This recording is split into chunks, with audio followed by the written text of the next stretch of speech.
When knitters become aware of knitting machines, the first thing they realize is how fast you can knit. I knitted this sample 20 stitches wide and 30 rows long in just a very, very few minutes. It would have taken maybe a couple hours to hand knit, and that includes the cast on that I did and the bind off that I did, which were pretty quick and easy. But look at that. Stockinette stitch rolls. Now we like stockinette stitch because it looks good on people, and we like reverse stockinette because it's a wonderful background for textures, but it rolls. It rolls like crazy. I haven't blocked this or done anything about it. And what a lot of people will tell a beginning machine knitter is you can get rid of the roll by steaming or blocking. But unless you absolutely come close to melting the yarn, you will not get rid of the roll. And with natural fibers, you won't get rid of it that way. So why? Why do we have this problem? And why am I constantly teaching edgings to overcome the rolling problem? Well, we have this problem because the stitches are all alike. They're all made by pulling a loop through a loop and pushing all the horizontal stuff to the back. Just like when you knit a row and purl a row by hand. That'll roll up too. And this is what our machines do very quickly and easily. Now we get ribbing attachments, and that's one way to overcome the problem. If we have some purl stitches mixed in, suddenly a lot of the roll goes away. Now this sample makes it very clear how much roll we get on the sides, but if you unroll it, watch what happens. It wants to roll this way, just a little tug on this side, and I have a tube that way.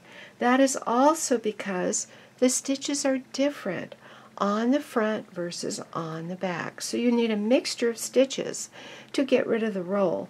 You don't just want to block or do a few tuck stitches or some little half-baked solution. You need a really great solution. And this is why ribbing is so often used on garments. But what if your machine doesn't do ribbing? I've done a lot of methods of latching ribbing, and here comes another. So forgive me for my obsession with latching ribbing, but we're going to do it again. Now, wouldn't you like to do a great knit 2 purl 1 latched ribbing on a machine that doesn't do ribbing? Like your LK100, your LK150, your Brother 230, a plain machine like that, even a Bond. So here I am getting set up for it on a Brother Bulky. I zoomed out just a little so you can see the carriage is on the right, and I've threaded up some off-white waste yarn in one of my overhead feeders, and I'll put a clothespin on it. That'll just weight one end a little bit for me. And I will wind this on. The trick to this is to get it loose enough. So I pull enough down so that it's loose, and then after a few stitches, the yarn feels like it has a little more tension on it, so I pull some more down. And I often just do this in hand feed, but I use the tension unit because I think beginners should use the upper tension, even when they're just doing a few rows. My machine is set to knit all the needles, and I'm on tension 6, which is appropriate for the yarn. And after I do a row, I'm going to put a weight on it. That'll pull it down and make it knit off a little better, and knit a few rows of the waste yarn. It's just going to be a stitch holder. This is not yarn that matches my garment. This would just be some leftover bit that I could use for this purpose. Now I'm going to use ravel cord.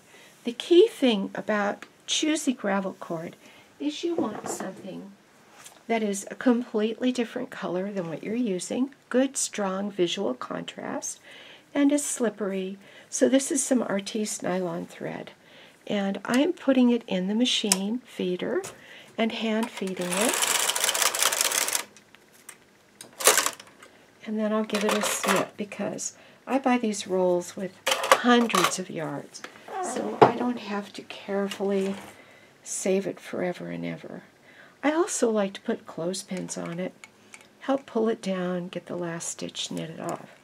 Now, if I wanted to do, let's say, a tension 4 ribbing on here, let's say I want it to be tighter than the rest of the knitting, then I'm going to roll my machine all the way down to tension 1.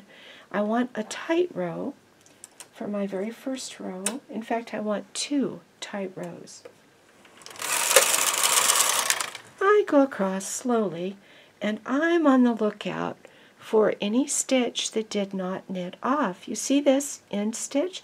I just gave it a little pull toward me and got that green to come on over the blue. So now it's all knitted off nicely.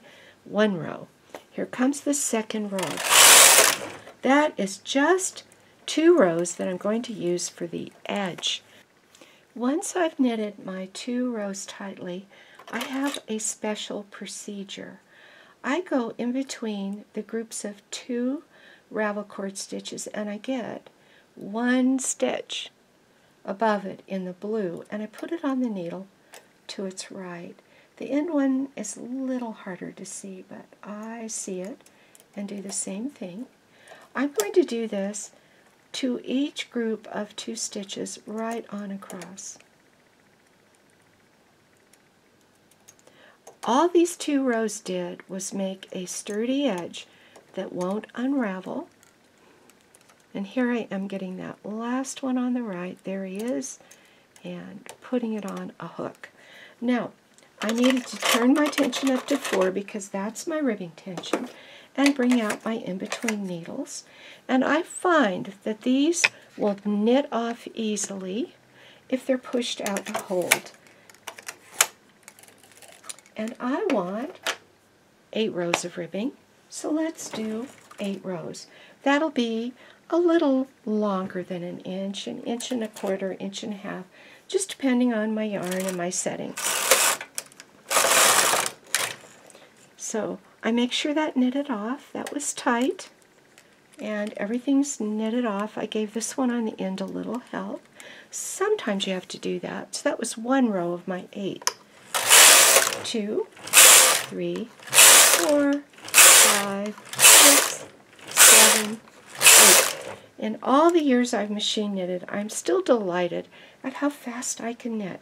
Now these are going to be dropped, so I'm bringing out every 3rd needle, and then I'm pushing them back and letting the yarn drop right off of them. I'm going to give this a yank and run it. I'll take my weight off and set it aside. I'll get my clothespin off, or clothespins if I have several. Take that off. And now I have a thing to unravel and to work up. This one isn't quite unraveled. Usually I have to fool with the end ones, pull them sideways and down, and get them to unravel. And I kind of like to start a couple from the edge. That's easier for me to see. I insert a latch tool, and it goes under 3 loops. But the one I get with inside my latch is the 3rd. And I'm going to tug downward, and that brings it behind those 2. They reinforce the edge and make this so professional looking. And then I latch up 1 ladder at a time. The only ones I skipped were those 2 that I went under. Everybody else gets latched up. And then here at the top, once I've got that latched, I go and I put my hook on the needle, push in enough so that the stitch is below the latch, and pull the knitting right onto that needle. So easy. Let me get the end one under 3. Put the 3rd one in the latch, tug down, and then latch on up. I have a lot of latched ribbings, so have a look at my other latched ribbing videos. I think it'll really help you This is one of the most important things you can learn so that your machine knitting looks great, because the edges are so noticeable, aren't they?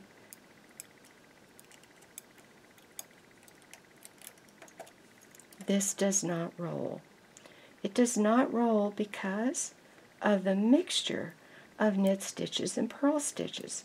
They go opposite ways, and the change of the shape of the stitch makes it not roll. You need a good proportion of your stitches to be going the other way to avoid rolling. You don't get rid of rolling by blocking hard or by steaming things to death. You get rid of rolling by putting an edging or another stitch on that doesn't roll. And I have so many videos about that, and a lot of them are my most popular videos because they're what everybody needs. I split the yarn, and I'm not going to be happy. So, little Miss Picky can have another shot at it. I have unraveled, gone under 3, and now try it again, and just try to get the whole strand and the hook each time so I don't split the yarn.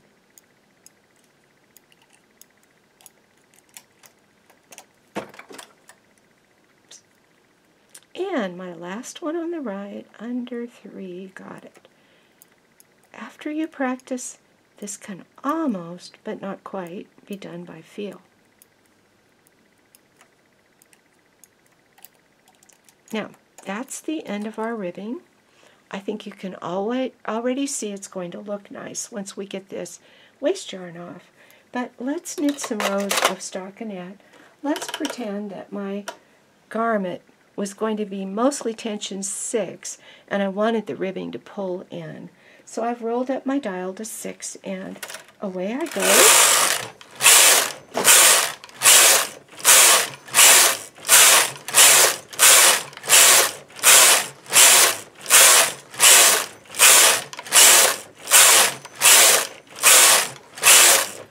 I really don't ever have to rush. There was 20 rows, and I don't know, 30 seconds. It really does go quickly. Now, if this was a real garment piece, I would bind off, but I'm going to just drop it.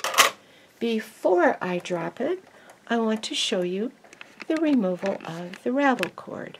So I get the end of the ravel cord on one side or the other, and I pull to the side, pull, pull, pull. And if it sticks a little, I get the other side and give it a tug. There we go. And tug, and off comes my waist knitting. So I'll set that aside. We'll take the knitting off and show you how the swatch turned out. Here's my swatch, and I think it is beautiful. If this was the bottom of a sleeve, you can see that you would fold it over and sew a seam, and it would go beautifully from the ribbing to the sleeve, or maybe I should say the cuff to the sleeve. You can see that this bottom edge is stretchy and it recovers, and that it looks good on both sides, and that it does not unravel. And this one's faster because you don't have to latch up every other needle stitch. You only have to latch up the stitch off every third needle. So have fun with this little technique and check out some of my other videos. Now, if you want to help me popularize machine knitting with all these free videos, please click on subscribe. I appreciate it a lot. Thanks.